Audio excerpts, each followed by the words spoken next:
Blog Talk Radio. Welcome to Conservatives Cool Talk Radio. This is a special edition, Fix Friday. It's a beautiful day here. Fix Michigan Fridays here in Michigan. So I'm thanking everybody that's listening on the show today. It's a beautiful day here in Michigan. A great weekend coming up. Great weekend for football. We got the U of M Michigan State game this weekend, so I'm really looking forward to that. I'm sure all my Spartan fans out there are really looking forward to a nice little Wolverine butt kicking. So we're looking forward to that on tomorrow. We got a lot of great things going on with the show today.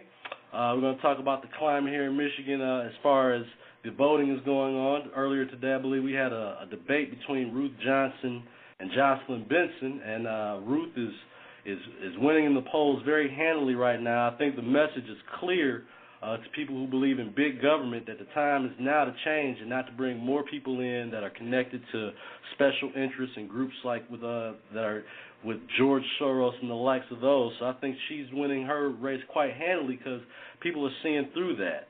They've worked with some real shiesty individuals so far coming up to this point, and it's been very interesting to see the large lead that Ruth Johnson, who was actually the fifth person to the last person in the GOP race. She ends up winning the primary and is handily beating Jocelyn Benson. I think that's the reason that she had the advantage going into the primary was name recognition, and she seems to be doing a great job. So we'll be looking at that race moving forward, but it looks like Ruth Johnson is going to win that race. Rick Snyder is really creaming Verge Bonero right now. So I just hope that the Republican Party doesn't get too cocky and feel like they don't have to do anything in these last couple of weeks. Finish strong, stay on point with your message, and hopefully we'll get the right people in place to fix Michigan. My first guest on today's show will be Judge Bill Schuette, who is the favorite right now as for the Attorney General. They had a recent debate, and if you listen to the debate, it wasn't any more clear right then of what your choices are for Attorney General.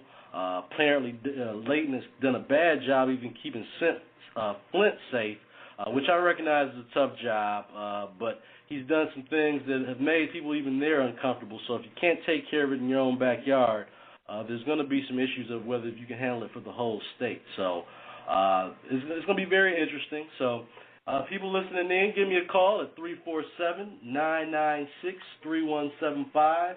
I'm going to start the live chat room also. So if you have any questions, any comments, feel free to either ask online or give me a call. Again, the call-in number is 347-996-3175.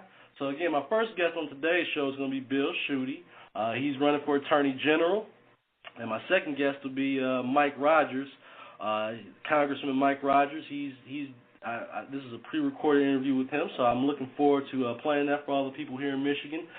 We have some tough elections coming up, and we need to make sure that we put the people in place that are listening to the people.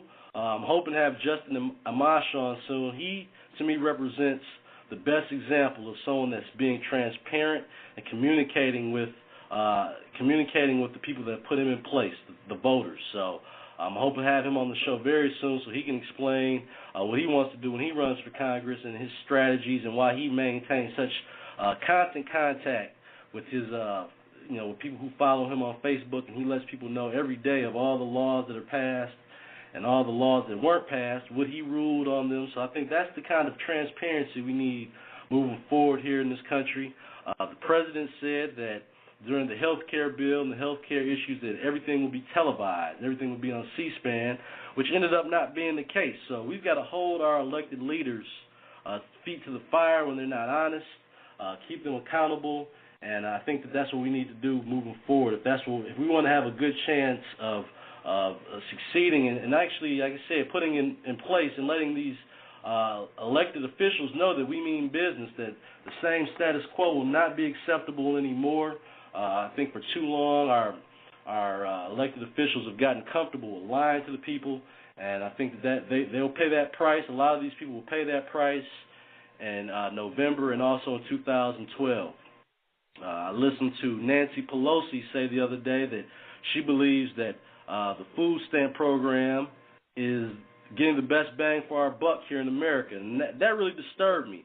I think in June we had the highest amount ever passed out in food stamps, and Nancy Pelosi seems to think that that's a good idea, and that was a good thing. So I responded to her statement, and I'll be uploading that later on to my website. But I can assure you that it does not agree with her stance in believing that food stamps were the way to go, and that was somehow a boost to our economy. So we got a lot to do here. We're going to focus on fixing Michigan. That's where our focus needs to be right now. Obviously, I'm in the state of Michigan.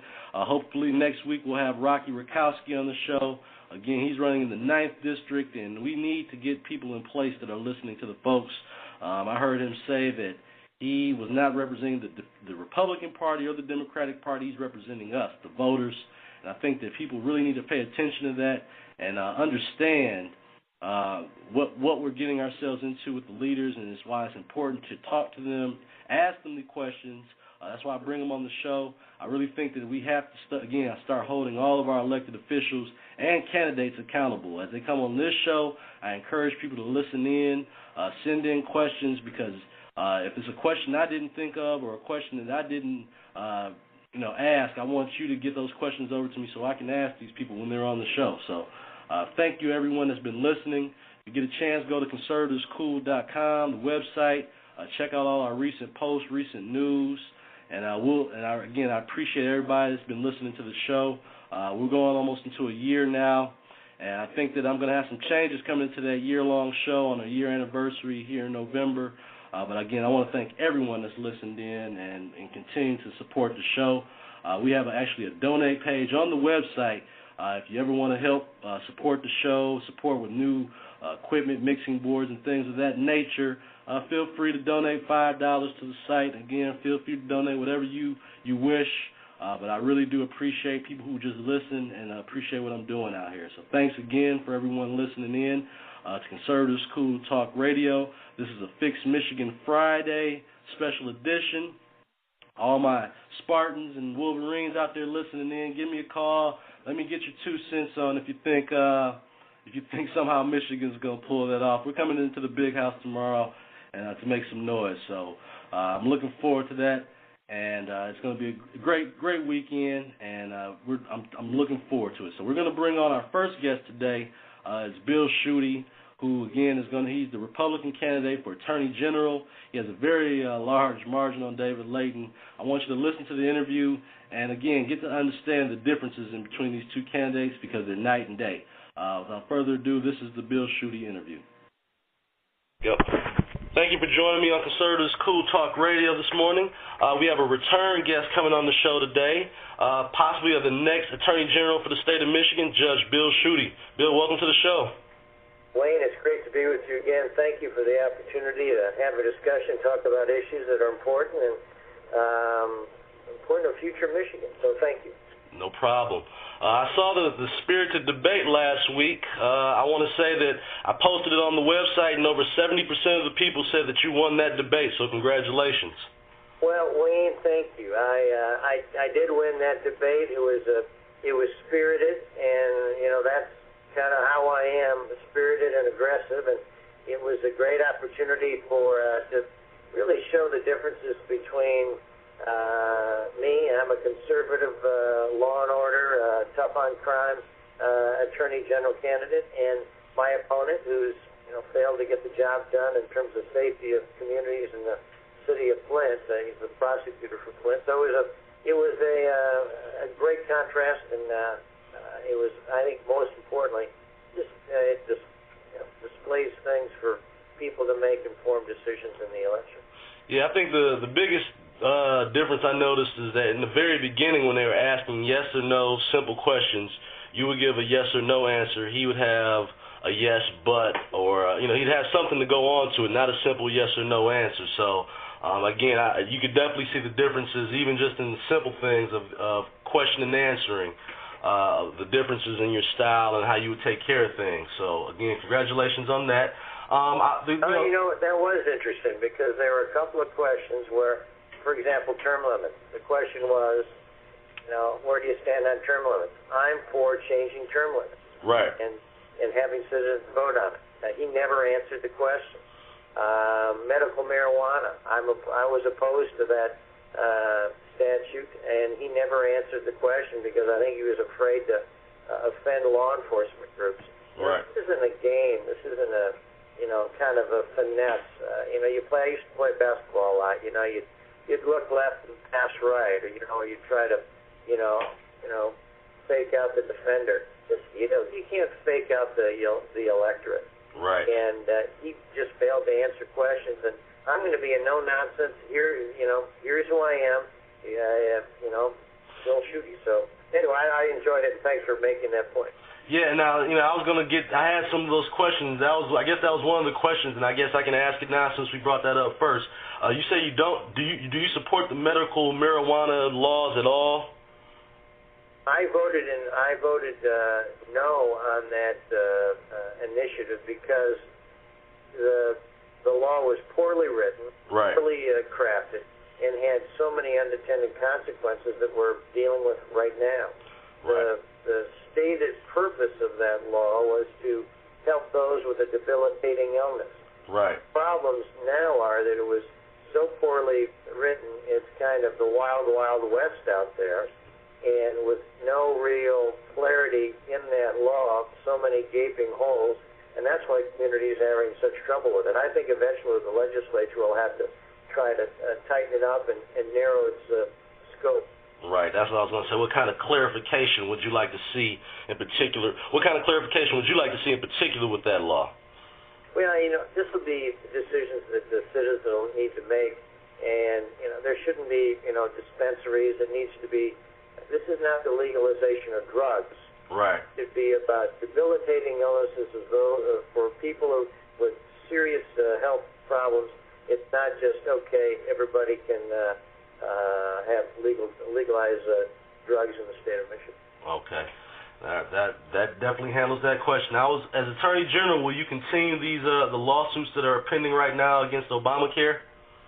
I will fight Obamacare tooth and nail. Now, my opponent is for this big spending, big government boondoggle, which really is a ripoff of people's taxes and another big spending program that, Washington has. And what my opponent and President Obama want to do is choose people's doctors. I think the decision needs to be made between doctors and people instead of some bureaucrat or Washington choosing your doctor for you. So I'm opposed to it. I'll continue the health care lawsuit that Mike Cox has started. I'll fight tooth and nail. My opponent is for it and would dismiss the lawsuit. There's another big difference between us. Right. Now, are you already vetted? Can you go try federal cases already at this point, or is that something that you would have to do once elected Attorney General? Yeah, I'm prepared to serve on day one. Okay. And day one. And there ought to be a little sign, Wayne, that's over the Attorney General's office says inexperience need not apply, or no on-the-job training in 2010 permitted. Because I've served as a judge, a nonpartisan judge, out of politics for 6 years in the judiciary. Okay. And so I have a skill set and a set of credentials that's second to none to perform at the highest level. And Michigan needs that in 2010. If we don't make big changes, we'll be at the bottom of the heap. If we don't throw out the old and bring in some new, we're going to have a big problem in our state. Now, that was the one thing that he kept harping on, your opponent kept harping on, was the fact that you didn't have actual prosecuting experience from where he stood prosecuting cases. How do you respond to that, and how do you feel that your experience qualifies you obviously more than he does as a current prosecutor? Well, for 6 years I handled thousands and thousands of cases as a judge on the Michigan Court of Appeals, in every type of case you might imagine. So I've been there in the court. Secondly, I'm the choice of law enforcement groups from across Michigan. The Fraternal Order of Police, the Wayne County Chiefs of Police are supporting me. The Police Officers Association of Michigan. Nearly 50 prosecutors, nearly 50 sheriffs across the state are supporting me. Like, what that means is that those who know the front lines of crime on that thin blue line who are the leaders in law enforcement, are supporting Bill Schuette. And so I'm the choice of law enforcement, and that really is the point there. I don't know how many cases, it doesn't matter to me how many cases the prosecutor from Flint may have had. Right. The fact is he's failed in his job to keep Flint safe. It's the fourth most dangerous city in America. The murder rate continues to escalate. There were people who asked for the National Guard, community leaders asked for the National Guard to be deployed in Flint. And so if you can't keep the safety and the peace in Flint, for crying out loud, you can't be promoted to be in charge of public safety for the state of Michigan. You don't promote someone who's done a rotten job at home. And the people of Flint need a strong, tough attorney general. And I don't know if you've heard about this Brenda Simpson case. And Brenda Simpson's son was brutally murdered. Okay. Poisoned, thrown in the river. And the prosecutor from Flint, David Delayton, would never meet with her. And she was a victim of her son being murdered. Never met with her, refused to prosecute the killers, the murderers of Brenda Simpson's son. So she had to go to Mike Cox to get justice. Okay. She had to go to Mike Cox to have him file charges. And Mike Cox got the prosecution. And the prosecutor from Flint, Dave Delayton, didn't do one thing to help Brenda Simpson, whose son was murdered. Wow. Yeah, I saw that. Now, again, those are the kind of things that frustrate people on the ground, especially if that's your family or someone that's close to you and you watch that happen. Well, yeah, and the number one job of a prosecutor is to prosecute. Right. And he failed to do the job in Flint. Didn't even meet with the family of whose son was brutally murdered. Wow. Now, I also heard that you said you favored the death penalty. Is that something that you would push for, obviously, in the legislative branch, to possibly get something like that done here in Michigan? Well, I am for the death penalty, and that's my position. I've had that point of view and philosophy for years. In Michigan, that's prohibited by our Constitution, and that would have to be a change that the legislature and the citizens of Michigan would have to make. There is, for federal crimes, the death penalty is still in place.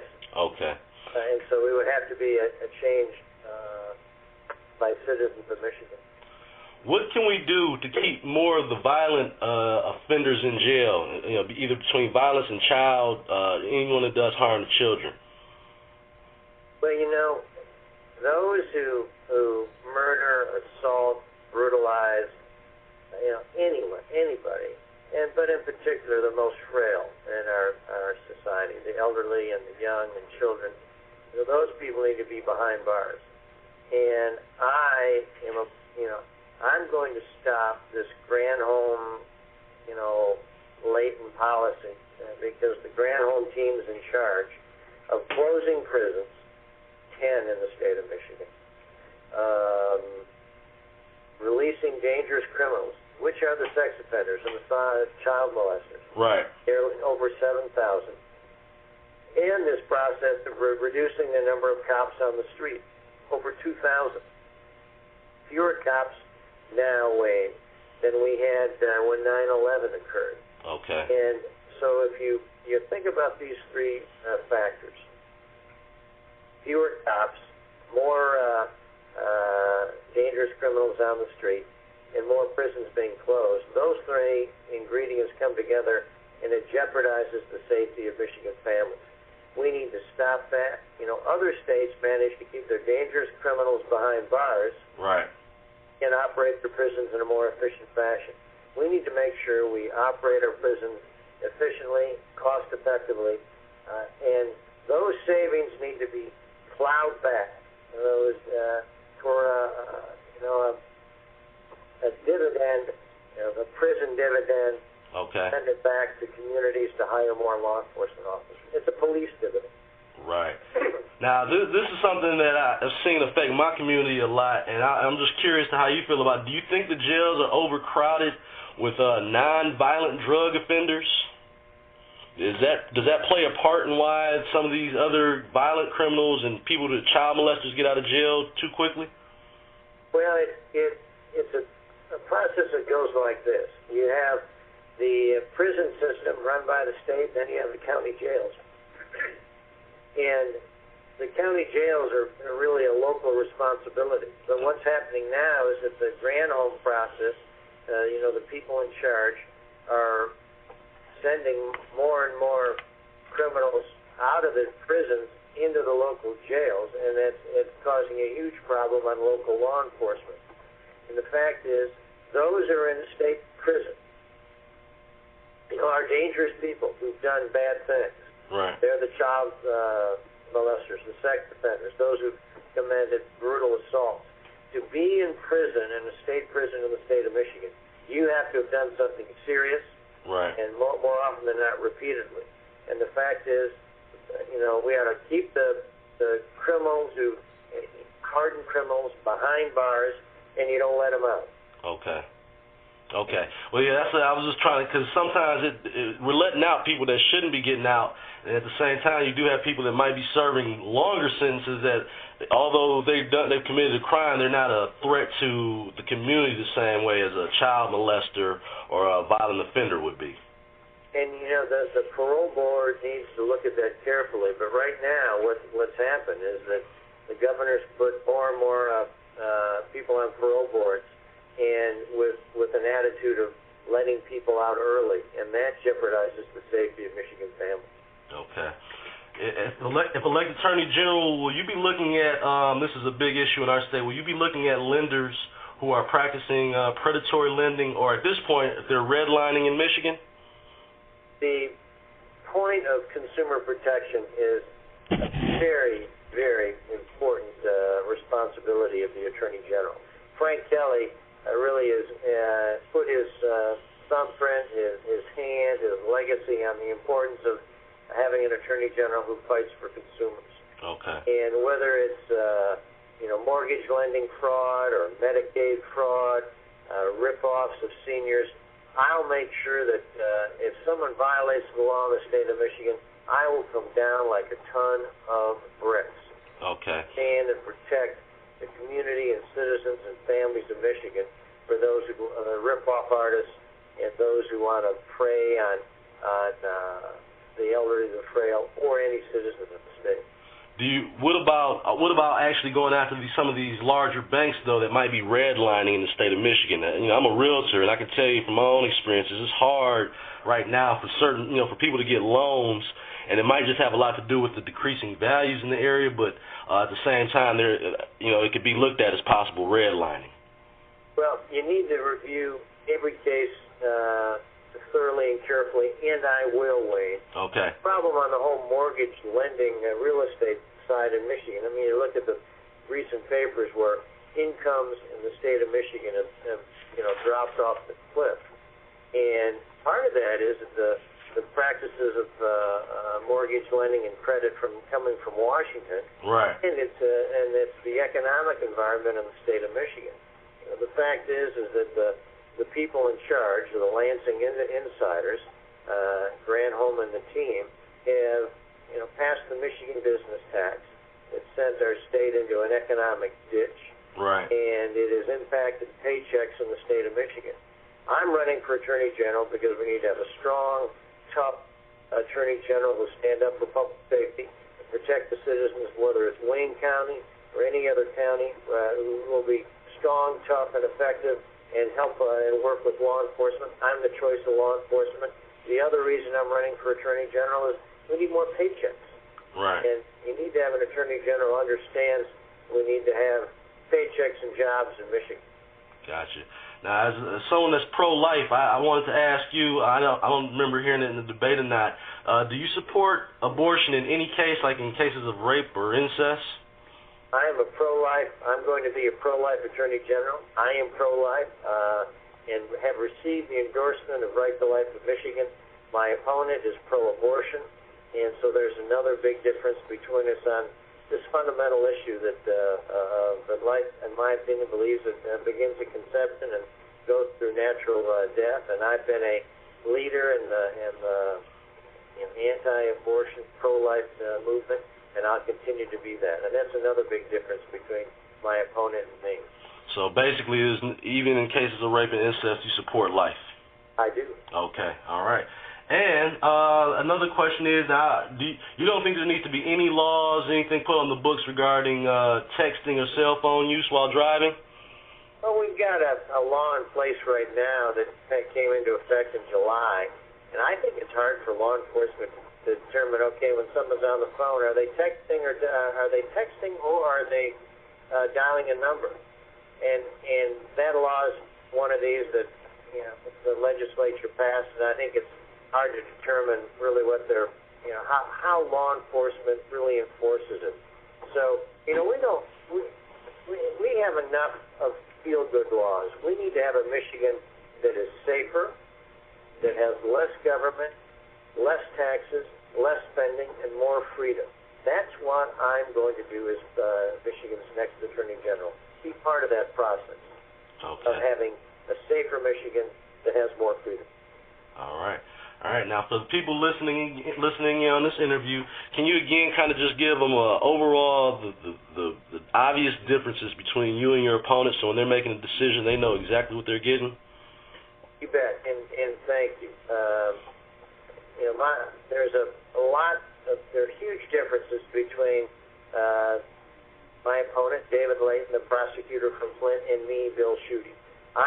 Bill Schuette's a conservative Republican. David Layton is a liberal Democrat, way off the charts. And some key issues, I think, for all the listeners. Number one, public safety. Bill Schuette, I'm the choice of law enforcement groups across Michigan. Nearly 50 prosecutors, nearly 50 sheriffs are supporting me. The Fraternal Order of Police, the Police Officers Association of Michigan, the Wayne County Chiefs are supporting me for Attorney General. So those who are on the front lines of law enforcement are supporting me, Bill Schuette. Now, my opponent has failed to get the job done in Flint.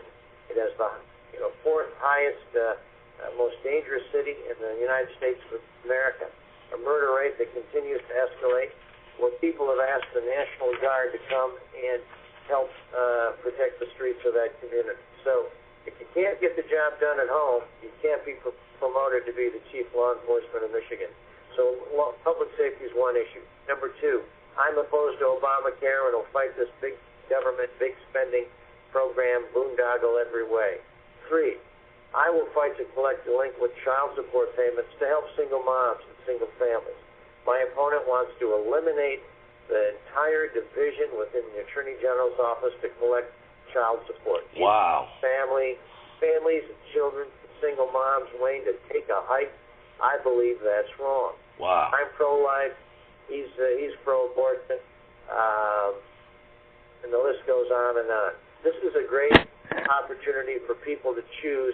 You want a fighter, someone who will fight families, and someone who will be a strong, tough Attorney General to help safe streets in Michigan, Wayne County, and throughout the Great Lakes state. Wow, I didn't realize that he wanted to actually eliminate that department. That's pretty scary. Well, it is, and so the fact is, then it wouldn't happen. So it really is. Mike Cox has collected nearly $100 million in delinquent child support payments to help families and children in Michigan, and I'm going to maintain that. And my opponent, David Layton, wants to scrap it, put it in the trash can. That's wrong. He's telling single women take a hike. Why would he do that? I'm just curious. What do you think his theory is on that? Because what does he want us to want those women to rely strictly on government for their funds? I don't. What will be the theory in doing that? Well, I don't get it. And local county prosecutors are, they need help. Wow. And the fact is, without the Attorney General's assistance, nearly $100 million in delinquent child support payments would not have been recovered. And so you need to have a strong, tough fighter for families and children as Attorney General, and I'm going to be that person. Well, I think just alone on that platform, you would probably pick up a ton of votes in Detroit if they knew that was part of his proposal. Because like I said, a lot of people rely on that, and we definitely need someone fighting for the people out here. Can you give all the listeners your website address, and so they can, if they want to know more about your campaign, they can go check it out? I appreciate that, Wayne. If you go to BillSchuette.com, that's Bill Schuette, SchuetTE.com. And if you have trouble with my name, just you say on duty Bill Schuette, on duty Bill Schuette, on duty Bill Schuette 3 times. Your life will be changed forever, Wayne. All right.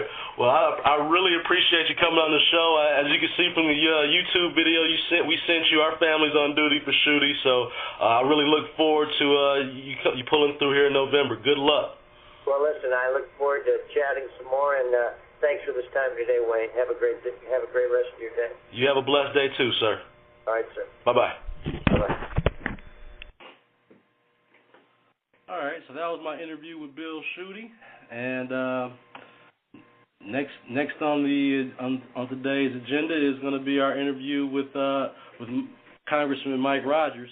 Now, before I go into that interview, I just want people to understand here that we need to not get too cocky with the fact that we're winning a lot of these races right now, and understand that it's going to be a tough 30 days here. So all the candidates on both sides of the fence really are going to be digging in here, and people on the ground don't get cocky. Let's finish strong, and make sure we get the right people in place to fix Michigan and also to fix our country. Now, my second guest is Mike Rogers, who's a congressman who is, again, it's important for people to listen in and support the right kind of conservative candidates wherever you live in the country, because, again, we can get stuck with people by not caring and not paying attention, and you end up getting people that will turn their back and go against everything that they said they believed in to pull off a vote. And I think that's what the people are talking about when they say they want their country back. We want it back in the hands of elected officials that actually care about their constituents and what they're asking for, and what their needs and requests are. So, again, I think it's very important that we listen to all of our elected leaders. Here's my interview with Mike Rogers. Listen in, folks. Welcome to Conservatives Cool Talk Radio. Today, my guest is someone who I consider a real champion for the people, Congressman Mike Rogers. How are you doing today, sir? Sir, I am doing fantastic, and thanks for having me on today. I certainly do appreciate it, Wayne. No problem. We have a lot going on here in our country, and we're going in a very strange path right now. The first thing I wanted to ask you about is this apparent DREAM Act that they're trying to push through here in the lame duck session. What do you think about that?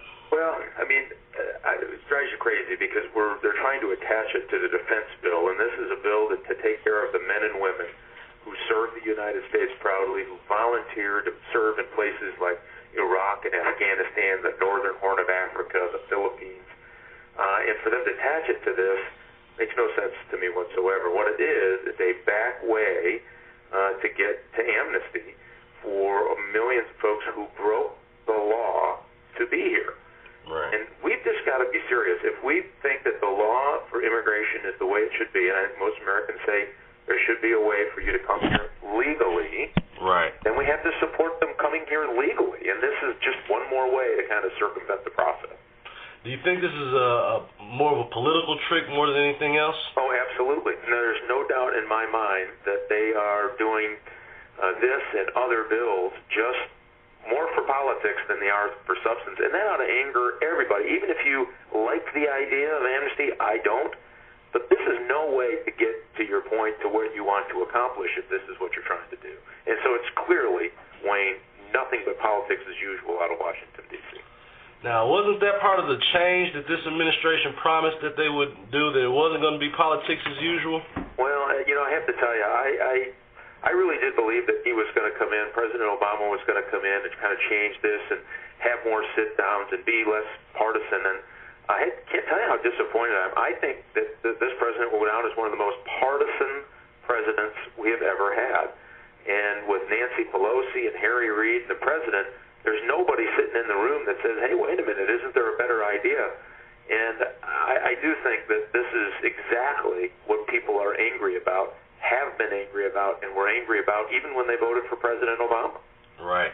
So from your standpoint, he hasn't reached out at all to the other side of the aisle. Oh, no. Matter of fact, it's been very, very excluding to the Republicans. And they spend a lot of time talking about Republicans and no time talking to Republicans back in Washington, D.C. And, we were eager to have conversations with them during the health care debate.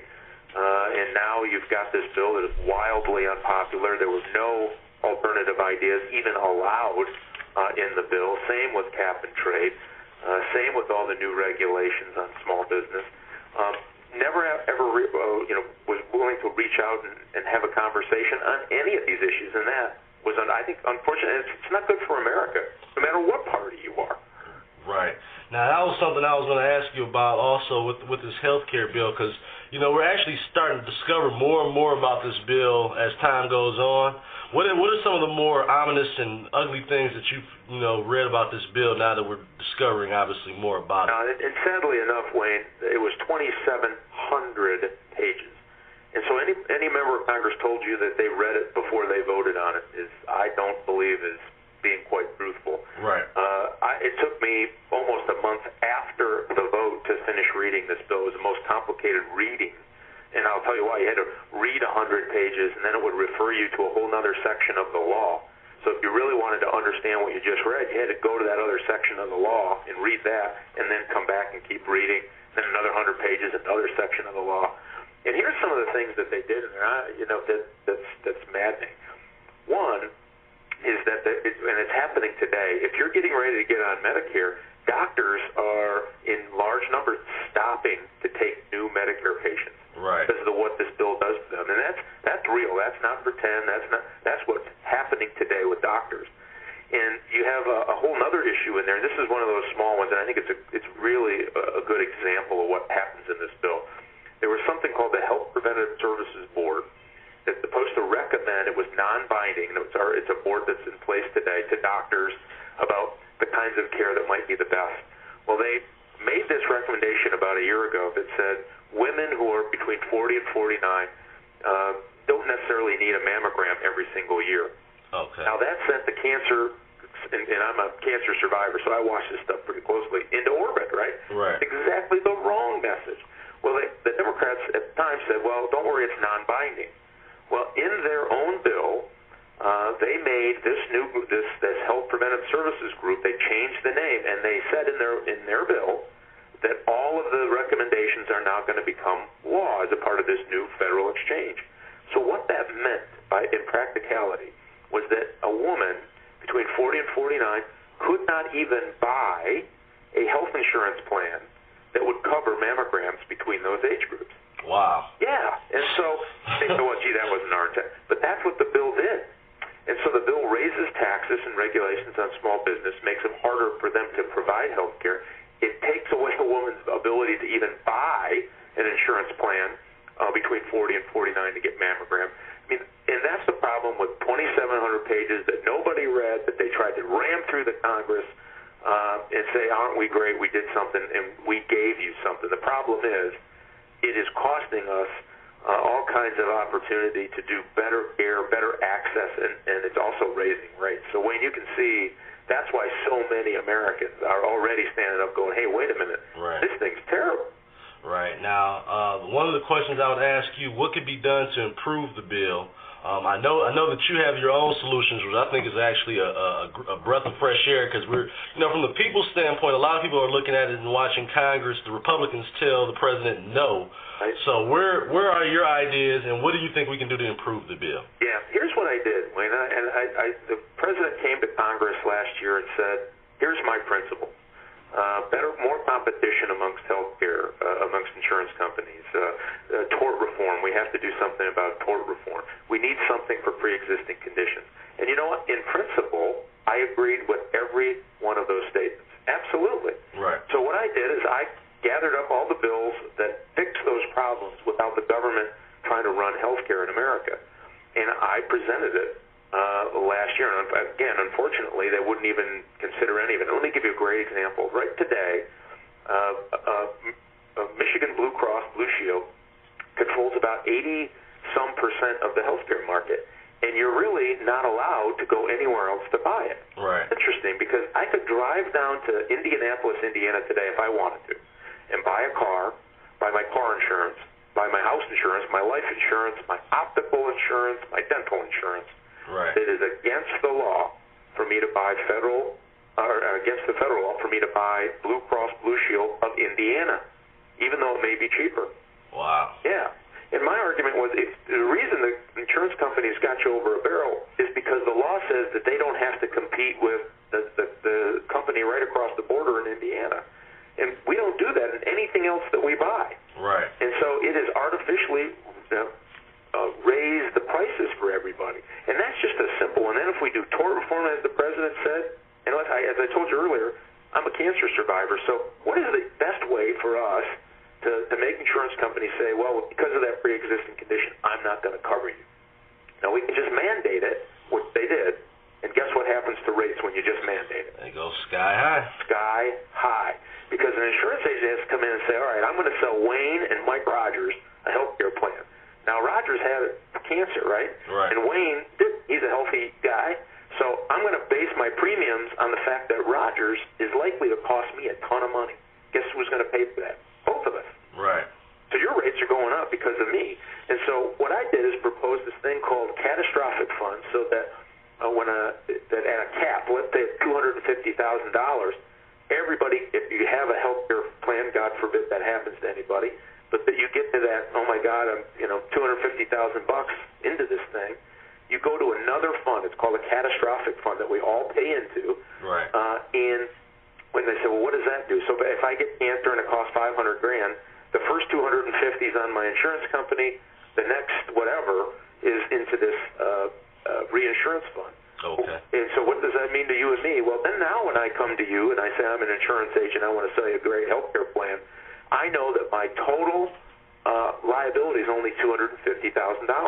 Now, it's not $1 million. I might be $1 million, right? Right. So now I get to lower your rates because everybody's going to pay a little lower because I know how much money I'm going to be out. So that means that they can still sell to me, cancer survivor, and our rates are low, and everybody still gets this catastrophic coverage. That is a much better way. It's cheaper. Right. It works. The economy works in that, and everybody gets taken care of. And those are things that we could have done without creating 154 brand new agencies under this health care bill, 154 that didn't exist before to take care of your health care. I mean, that's only going to cost us money, and it's only going to be confusing, and it's only going to get more expensive. Well, and you said the president kind of didn't even listen to that kind of proposal. No, and I have to tell you, it just completely bummed me out, is he came to the Republican conference and said, listen, you guys got to come up with ideas. Well, we already have these, and we said, Mr. President, we've sent them to the White House. And he said, well, I wasn't aware of that. I'll take a look at them. The very next day in a speech, right after we had just told him in person that there are other ideas, here's the bill, here's the material, he went to somewhere on the East Coast and gave a political speech and said that Republicans don't have any ideas and pounded his fist on the podium. I mean, it was clearly a political calculation that they're going to try to make Republicans look like the party of no. And what it is that they just didn't want to have anything to do with any idea that wasn't theirs. And that's no way to be a president, no way to run the House, from Nancy Pelosi's perspective. We always function better when we have all the ideas at the table. Sure doesn't sound like the change that he promised before, does it? No, it really doesn't, and it really doesn't. And that's what's been so disappointing. I think there's a woman that stood up in one of his town halls just recently and said that very same thing. She was tired of defending the president for all the things that she voted for him for, believing that he was going to provide that change. He just hasn't done it. Do you think that this bill will eventually be repealed or defunded? Well, I hope so, because there's so much bad news in it. I think it's going to take a lot of work. Here's the thing. I think if we repeal it and we offer these real-life solutions, Wayne, right, then I think people will be with us. I really do. If we just said, no, we're going to repeal it and go back the way it was, I think people go, hey, wait a minute. Right. But there are real-life solutions that we can provide that will make a difference in people's lives, and they're having access to good health care. And I'll tell you why that's important for people out there kind of going, I'm not so sure. think about what they've just done. Most people are going to have to go, middle-class Americans, lower-income Americans are going to be pushed into this federal exchange. Employers are already saying they're going to drop coverage and make people go into the federal exchange. Right. That's just what they've said they're going to do. It's going to happen. So that means that people who will go into that exchange will have to stand in the back of the line, will have less access to better care, and the people with money in this country will be able to go out and buy with cash good health care. Right, and that was the very thing that we said we were going to stop. They're creating 2 tiers of health care in America, where now if you have an insurance plan, if you're lucky enough to have the insurance plan, you're as good off as the guy who is filthy rich in this country. Right. You all get treated the same because it pays the same. Now they've created a system that says all of you that don't have it, we're going to lump all of you folks in to one place. You're all going to have to stand in line. Rogers, you're just a middle-class average dude. You're going to have to go and stand in line. Oh, by the way, the rich guys that are going to go out and pay cash, find a doctor to take cash, you're going to get everything you want, and you're going to get it as soon as you want. I think that's wrong. Yeah, I agree with you on that. It's totally wrong. And again, I think that's where people get this idea that the president maybe is looking to socialize America.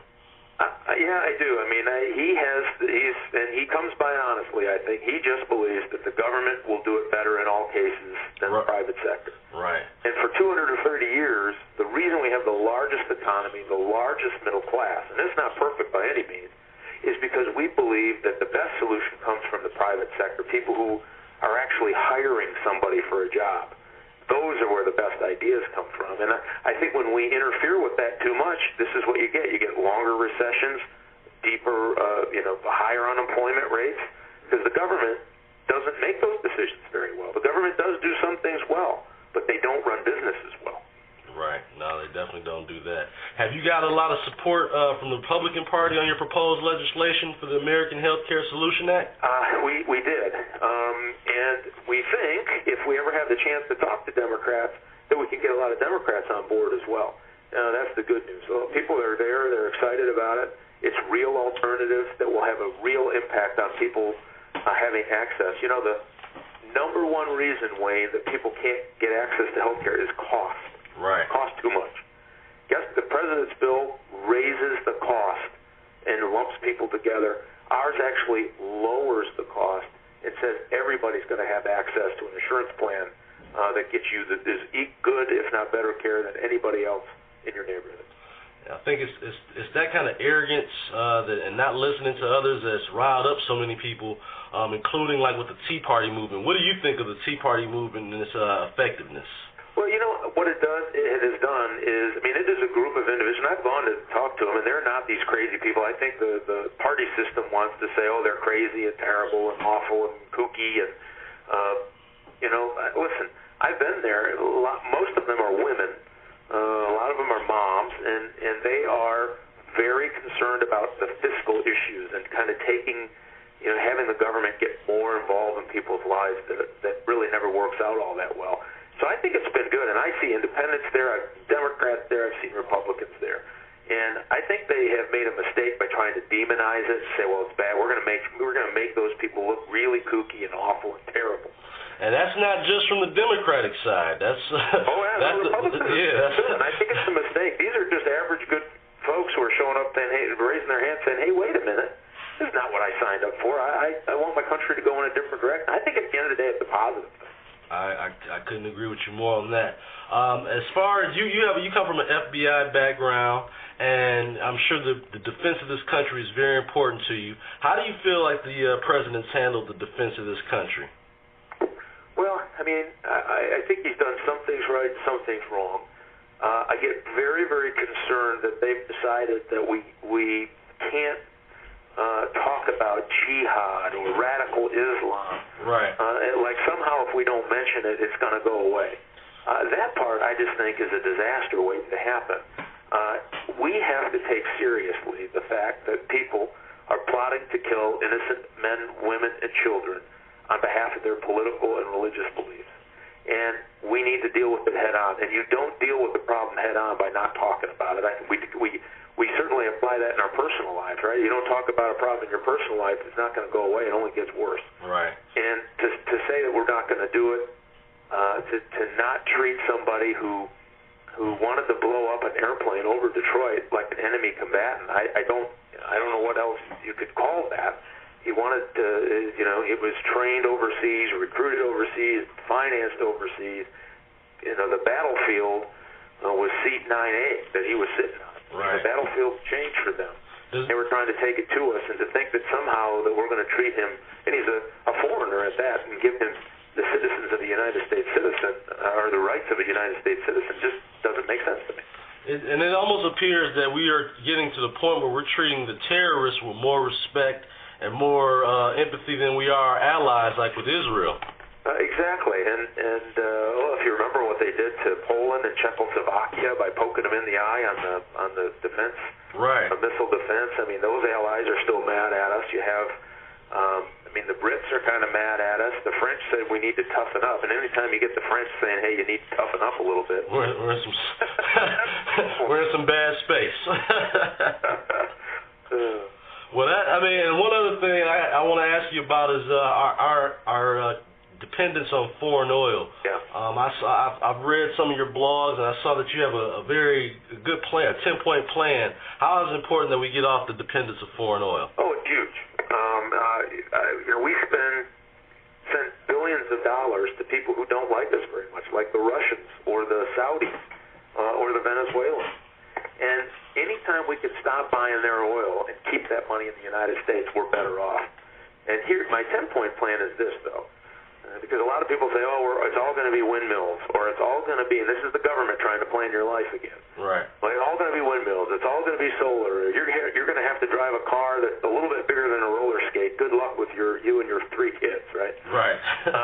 What this plan says is, no, the government can't drive you that way. We should be involved in wind and solar. But you know what? Sometimes the wind doesn't blow and the sun doesn't shine. So we need to be wind and solar, and we need to be aggressive on nuclear power. It has 0 emissions at the stack, and it's a long, sustainable energy source for us that makes us competitive. It does 2 things. It reduces our dependency on foreign oil, and it makes us more competitive because our energy rates are competitive to build things. And you can't be a great nation, Wayne, you know this, if we don't build things in America. Right. And so this 10-point plan, if we'd have enacted it when I introduced it, would have had us off of buying overseas foreign oil in 2016. Wow. We wouldn't have had to buy another barrel, and we would have been self-sustaining, and the market would have driven it, not the government. As I fear that, remember, now we were all going to be the leaders in windmills, and all 50 states decided they wanted to be leaders in windmills. Right. Not everybody can build a windmill in all 50 states. The math doesn't work. And so we've gotten ourselves into this thing where every government, subsidize all 50 of them. When the government subsidies go away, there is no way that 50 different operations around the country to try to build windmills is going to be sustainable. You and I both know that. Right. I think your listeners know that as well. So that's why we have to do things like be aggressive on nuclear power. And sure, we can have wind and solar, but the government can't tell you have to have a windmill on every corner. It just doesn't work that way. Right. Well, if people wanted to know more about your 10-point plan and also follow you, your campaign, what would be the website address they could go to? That is MikeRogers.house.gov for the official stuff and all those bills. Or you can get on, if you're interested in the campaign stuff, Mike Rogers for Congress, or RogersForCongress.com. Excellent, excellent. Well, thank you so much for coming on the show. Again, you're a true advocate for the people, so I really appreciate you coming on, and I look forward to you. You're welcome to come back on anytime. Wayne, thank you for having me, and thanks for being a voice of reason out there. I appreciate it. Thank you. You have a blessed day, sir. You, man. Take care. Bye-bye.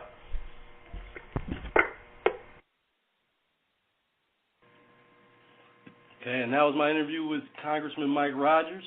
I said, if you listen to the interview closely, he was saying that he was disappointed in the fact that the president hasn't reached out and worked with both sides of the aisle. And again, I kind of thought that was where the change was going to come, because I believe that too. Now, I'll say that I didn't openly support or didn't vote for Obama, but it was based on principles, not the fact that I didn't think that he was going to win, or the fact that that he might actually do something different, but he's proven to be nothing more than another D.C. Puppet, and he's working on behalf of his special interest groups. I remember that was a big thing. He didn't represent special interest groups. Well, maybe before we didn't call unions and things of that nature special interest groups, but it's time that we recognize all special interest groups, and they don't all come in the sizes of banks and Wall Street, that they can be in other places too. And I think that we've realized this now with this health care bill, and a good thing that we have an attorney general candidate that's going to fight that for here in the state of Michigan, because again, it breaks down the whole idea of what our country is all about, forcing people to buy insurance from third parties. If not, you face possible fines or jail time. Again, it's a lot of different issues that people have problems with, and I'd be interested myself to hear how the president looks at that, because there's people out here that openly oppose this, to the extent that you have a lot of the congressmen, Democrats, who are not bragging about this accomplishment. They're not talking about, when they're running for their re-election campaign here, they're not even talking about the health care bill as if they didn't vote for it, which tells you a lot. If it was something that they were proud of and glad that they got passed, I'm sure every one of those candidates, every person that's running, would mention it every time they got a chance, that they helped pass this health care bill. So the Democrats have switched face here on this. They don't want to upset the voters, because again, a lot of people didn't want this bill. So when you start saying that you voted for this bill, it makes you look bad. In fact, you've had more Democrats saying, in their commercials, bragging about how they didn't vote for the bill. Some of the few that didn't, they've actually used that to their advantage, saying that they didn't stick with the president, and it shows their independent streak and things of that nature. So, again, I think that it shows in politics how quickly things can switch from side to side, including, again, the people that actually voted for the bill, who now are not even willing to say that they, voted for the bill. So, again, very interesting to see the climate, the political climate. And, again, I just posted some information today. It looks like even in New York, the New York Times is actually picking, the New York Times is saying that Republicans are going to take over Congress 226 to 208. So, that's a big, humongous swing, and that only, again, speaks loudly for the dissatisfaction with the current administration, not just the current administration, but the establishment and the people, the incumbents that are in D.C. right now, that people are looking at as possibly, again, setting our country back and messing things up and not listening to the people. So hopefully now the message will get clear to the people in D.C. that you need to listen to the folks that actually voted you in, and not be seduced and tempted by the evils of D.C. and the things that make people do the things they do. So it's going to be very interesting to see the way things shape up and the way things change here in D.C., because you're going to have a lot of new leaders. You're going to have a lot of new people coming in here. And, again, the Republican Party is not thrilled about it either at certain instances, because it's not the establishment candidate. It's not the person that they handpicked to run for this election. And, again, you're seeing it even in senatorial races like with O'Donnell in Delaware, that the Republican Party is having a time adjusting, to what the people want, and not necessarily what they want to get over in D.C. So you're seeing a lot of this going by. The Rhino Republicans, they're going to have a worse time than have just as tough of a time with the Tea Parties as any of the liberal Democrats.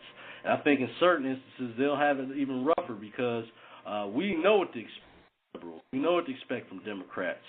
So it disappoints people even more when you see Republicans, people who call themselves Republicans, behaving in the same manner. So, again, the challenge will be for people on the ground, for all the grassroots organizations and people out there, is to get involved, make sure that the candidates who are constitutionally strong, who listen to their constituents, who aren't going to D.C. to be career politicians, those are the people we want in place. They should push return limits, but again, that's something that'll have to be discussed at a later time. But we don't want people that have been there for 10, 20 years. The idea should be you get in, you make the changes, and leave it in a better situation for the next person, but leave a solid blueprint on how to handle the business of the people here in your area, in your district. And that goes on a state and local level. So it's going to be very interesting to see how this pans out. Again, I want to thank everybody that's listening in today on the Fix Michigan Friday. This was a special edition. I wanted to make sure I had the interview with Bill Schuette played and also with Mike Rogers. So thank you for everybody that listened in today. Tomorrow's the big game. We're going to Wolverine butt tomorrow. And I want to thank everybody for listening in today. God bless you and have a great weekend.